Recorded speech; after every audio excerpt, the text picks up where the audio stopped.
The luxury clothing store was filled with wealthy customers browsing expensive jackets and designer suits.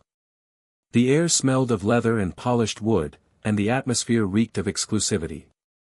Among them, an old man in a worn-out coat hesitantly stepped inside.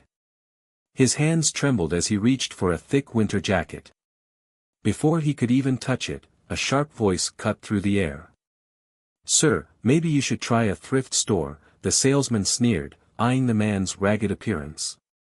A few customers chuckled, shaking their heads in amusement.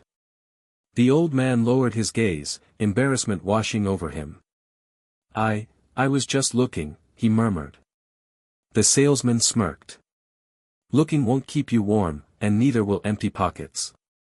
The humiliation was unbearable. Just as the old man turned to leave, a deep, commanding voice echoed through the store. "That how you treat people around here?" The store fell silent. Every head turned as Clint Eastwood stepped forward, his piercing eyes locked onto the arrogant salesman. The salesman's smug expression faded. Mr. Eastwood.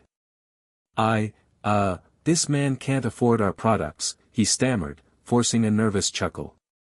Clint tilted his head slightly. "That so?" The old man looked away, ashamed. I just needed something warm for the winter." Clint gave him a small nod before turning his gaze back to the salesman. "And that's a crime." The salesman swallowed hard. "Sir, we serve premium customers. We don't do charity." Clint smirked, reaching into his pocket. He pulled out a thick wad of cash and tossed it onto the counter. "That enough for you?" The salesman's jaw dropped. The manager rushed out, eyes widening at the sight of Clint Eastwood standing in his store. Of course, Mr. Eastwood," he said quickly, trying to recover. Clint ignored him and turned to the old man. "Pick anything you want, partner." The old man hesitated. I don't know how to thank you." Clint's expression remained steady. "Stay warm," he said simply. But he wasn't done yet. As the old man browsed the store, Clint folded his arms and turned back to the salesman. "Tell me something, kid," he said, his voice calm but firm. "You ever been down on your luck?" The salesman hesitated. No, sir." Clint took a step closer, his presence alone making the young man uncomfortable. "Then you don't know what it's like, do you?"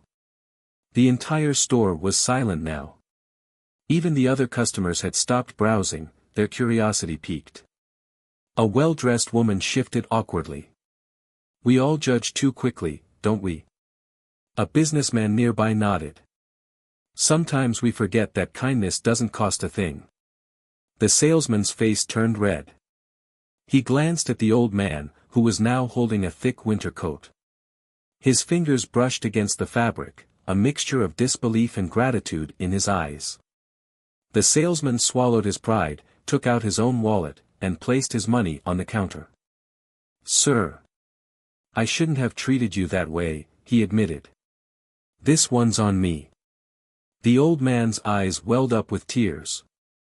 Clint smirked. "Now you're getting it." But he had one last lesson to teach. Clint turned his gaze toward the other customers. "How many of you have judged someone just by the way they look?" His voice was steady, but it carried weight.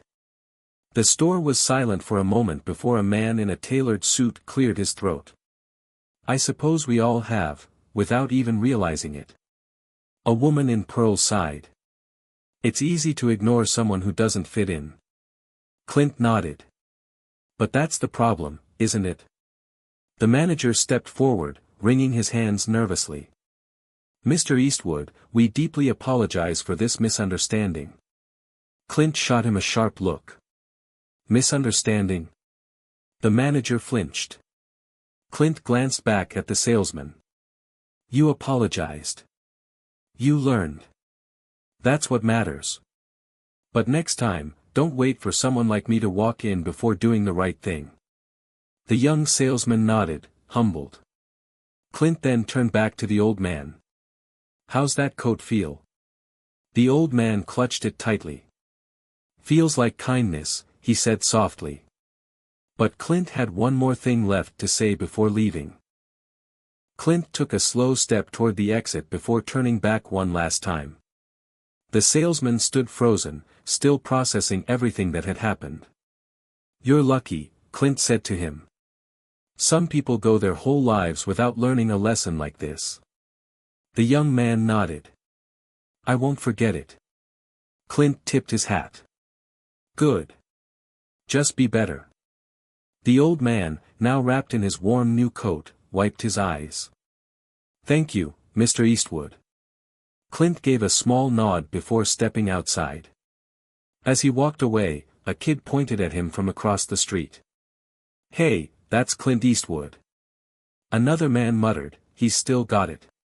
Clint chuckled to himself. "Damn right I do."